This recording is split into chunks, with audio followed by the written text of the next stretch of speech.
Hey, welcome to the channel. Today I'm going to show you how to put suspension on a 3rd gen 4Runner, a 90 series Prado, or a 2nd gen Tacoma. Today we have some awesome options from Old Man Emu or ARB. They're the same company now, but we're going to throw a set of these on here. I already have Bilstein's, the 5100s on the truck, but we are going to pair them up with the ARB springs.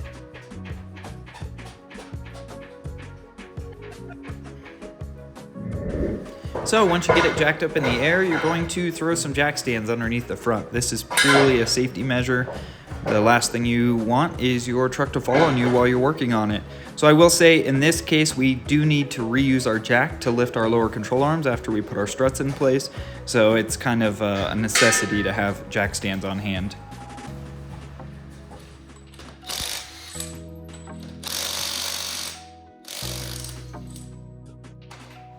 Go ahead and remove the front 2 wheels and tires from the front of your truck.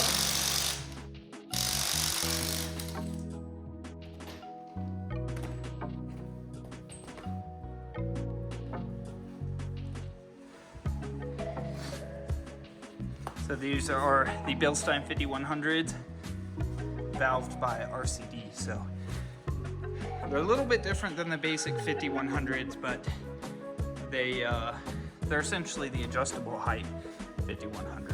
All right, let's talk disassembly. So first things first, you're going to disassemble or disconnect the front sway bar.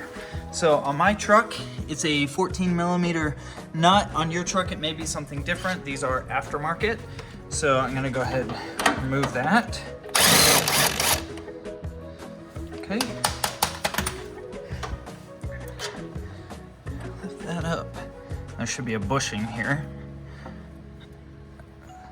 I'll try and move that bushing up. Might use a screwdriver. Try not to tear it up. If you've never replaced these, this may be a good time to replace them though. Mine have been replaced. All right, so after the sway bar is disconnected, and you definitely want to disconnect it there. I mean, if for some reason that's seized, you can always disconnect the bottom. You want to remove this cotter pin right here. So you're going to need needle nose pliers for that.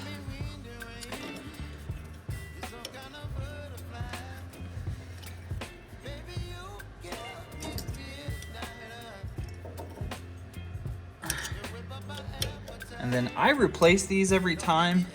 You can buy a whole box of cotter pins, like a multiple size option container at your local parts store. I bend them up, and when you bend them back and forth so many times, the metal gets kind of weak. All right, so I had to pry on it a bit, but yep, you remove your cotter pin. Now this is a 19 millimeter, but you don't want to pull it yet because you have this brake line here. So there's a 10 millimeter here and a 10 millimeter up here holding these brake line brackets.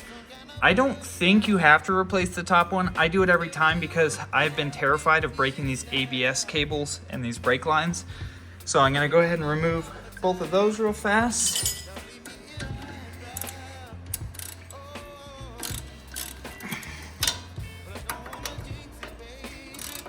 Now, yours might be more difficult to remove than this. I've removed these several times. Doing maintenance on this truck, I did do the lower ball joints on it. And I have changed these shocks once before. I just didn't change the springs yet. And that's what we're doing today. Now, to pull this off, you just spread it a little bit. Pull it out of the way, same thing with the top. Just move it out of the way. Now this is a 19, and you can break the nut loose, but I would not remove it all the way, just because there's a little trick you're gonna have to do to remove that nut. All right, so I take a 19 or a 3/4 and I break that nut free, just like that, but I don't let the castle nut go all the way above the bolt. You want to avoid putting your fingers underneath there because there's tension on this, and right now you need to separate it. Do not hit this with a hammer though. All right, what I do is I take a pickle fork like this. It's kind of nasty because it picked up some grease, and I put it in between the spindle and the upper control arm right here at an angle, and I tap it with a hammer, and I hit it in there, and because it's tapered, it separates the two and it pops it out a little bit. So just don't put your fingers on the top while you do this, but that's what you want to do. All right, so what I've done is I've knocked this loose enough. This bolt feels tight because there's tension on it, finally. So your next step in the process is to, I leave this for now, and I remove the 19 nut down here by holding the back with a 19 wrench and then using the impact to pull this off.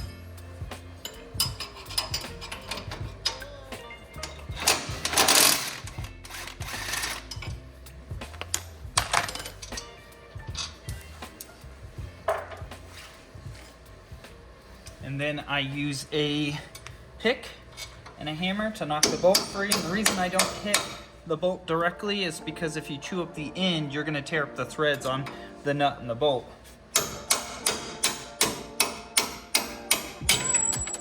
Now my pick is in place at the bottom of the strut, and I have my bolts. Now I replaced both of these bolts on the front of my truck because both of them were pretty torn up. The threads are pretty chewed up. So these are brand new from Toyota. The 3rd gen 4Runner bolts are exactly the same. So now what I'm gonna do is take a 19 millimeter wrench and try to get this nut off. Now, I will say that the upper ball joint is spinning in place, so I might need an impact. And there we go, we got it. So again, you wanna make sure there's not tension on this brake line or this ABS cable. And so I got my castle nut off. I'm gonna set it to the side somewhere safe. And you should be able to just pull your pick out and the bottom of the strut is free. So now on my truck, I have replaced this top hat before. So these nuts are 14 millimeters. Yours could be 14 millimeter, it could be 15 millimeter, could be even be 16. I've seen 16 before. It just depends on if they were replaced at any time and if it was OEM or aftermarket parts. I will say that OEM should be 14, so it's a good indication on whether it was replaced or not. But yeah, you're going to remove all 3 of these nuts so that you can completely remove the strut. This back one is always rather difficult to get to, but if you see, I don't have a lot of room to work with here. I definitely can't get an impact in there, so what I do is I stack wrenches just to break them free. You could also use a breaker bar, but this angle here makes it kind of hard to get a socket and a breaker bar in there. But always break it free with some leverage, and then you should be able to get it all undone with just a normal ratcheting wrench or a wrench. I would hate to do this whole thing with a wrench, but ratcheting wrenches always come in handy. So once you've removed all 3 nuts, the strut can slide out like so. Now it's time to change your spring.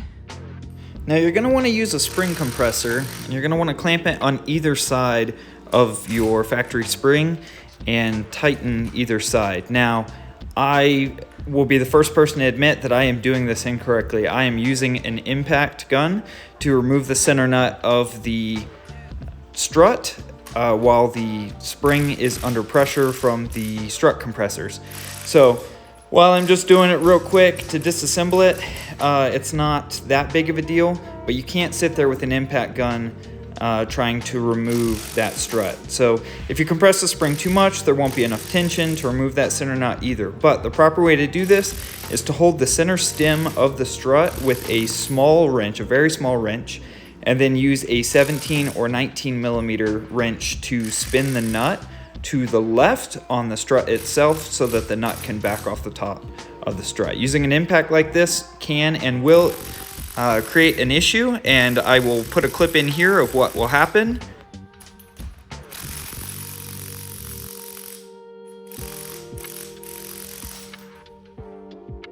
And that's it. Once your strut has exploded like that, A, you can get hurt, and B, that strut is now trash. So this actually set me back a little bit on this project. I was stupid and used an impact gun, so don't do it. So since I had to order a brand new strut from RCD/Bilstein, I guess I'll show you how to set the height on them. Because I went with ARB springs that lift the truck 40 to 50 millimeters, I now have to move this height ring for the spring perch, and I need to move it to the lowest setting. Now the lowest setting for the Bilstein 5100s is actually the lowest ring on the strut. I know some people get this confused.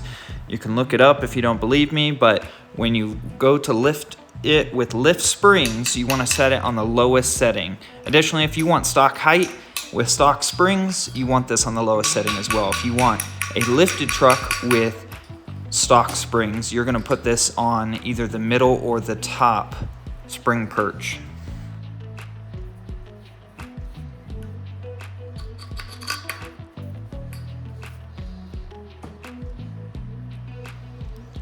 So here's a little comparison between the stock spring and the ARB lift springs. The stock spring is on the left side, it's pretty worn out, and the ARB spring is on the right side of your screen. So you don't want to forget this rubber isolator. This isolator is going to go under your top hat. It's going to touch the flattest part of the spring.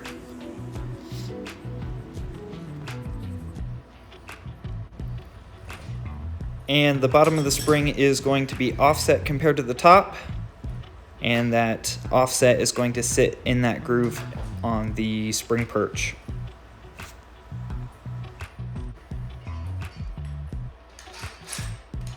Now you're going to want to tighten your spring compressors on the side of your ARB spring. It's very important that you do not stick your fingers in between these two spring compressors, either on the side or near the compressor itself at any time. I have almost lost a finger some years ago with a very similar set of spring compressors.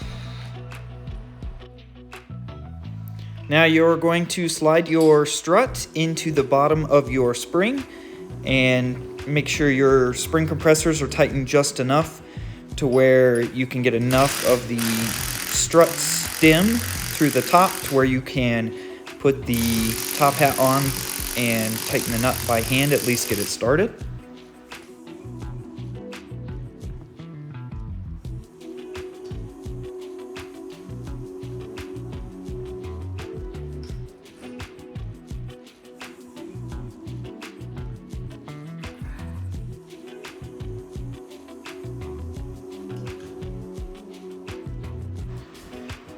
Now here I am, I'm going to be a bad influence again. I'm just lightly tightening the top nut, and now I'm removing my spring compressors. Now to reinstall your strut assembly, you're going to slide the strut itself into the body mount or the body perch, and you're going to hand start those 3 14mm bolts that hold it in place.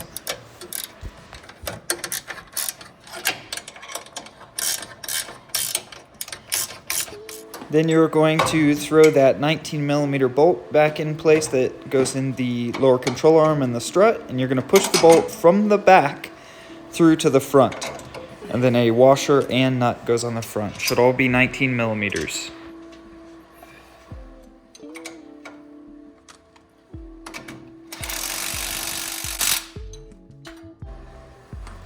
Now you're going to want to take your floor jack and put it underneath the lower control arm. And what you're doing here is you're lifting up the lower control arm so you can push the spindle and the ball joint back into the upper control arm. So you can see it move up, and now I'm going to try and push it into the upper control arm.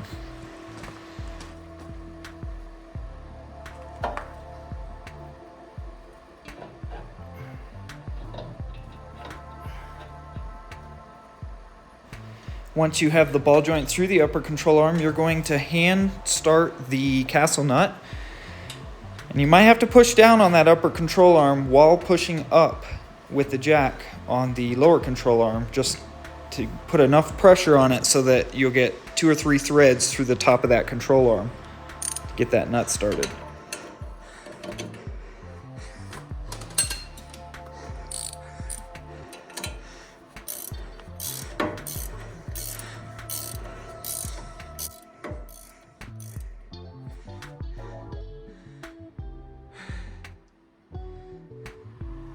Now don't forget your cotter pin. This is important. You want to push it through and bend the ends back.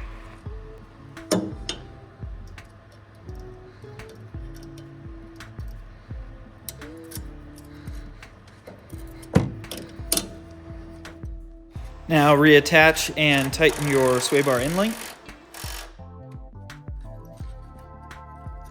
And put your ABS wire brackets back in place. So remember, these are 10mm bolts.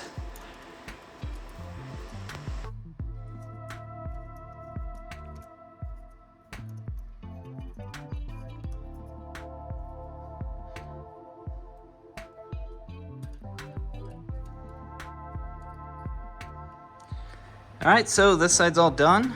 I have it all buttoned up, cotter pins in, 19mm tight. The brake ABS cable is reattached in both spots and tightened. The sway bar end link is retightened.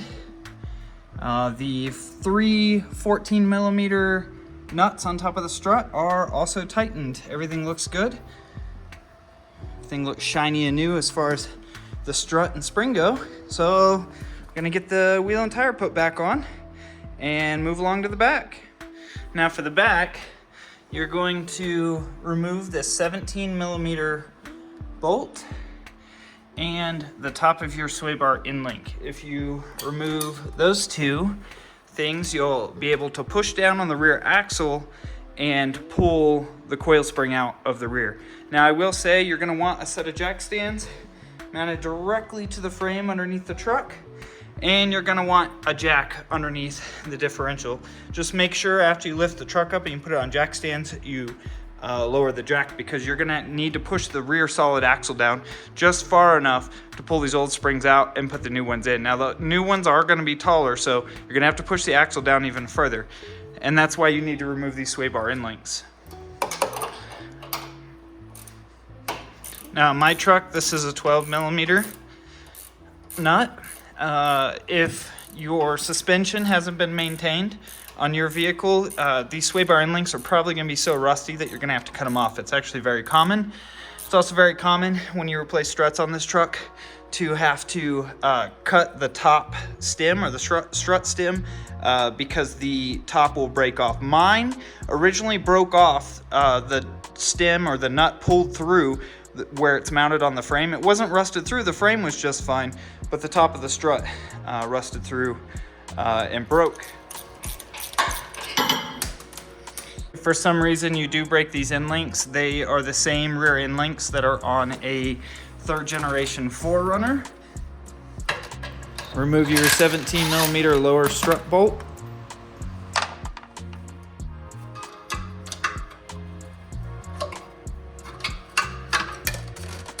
Now what I'm gonna do is I'm gonna lift up the rear axle just enough to get this strut off of there without having to put a ton of force on it.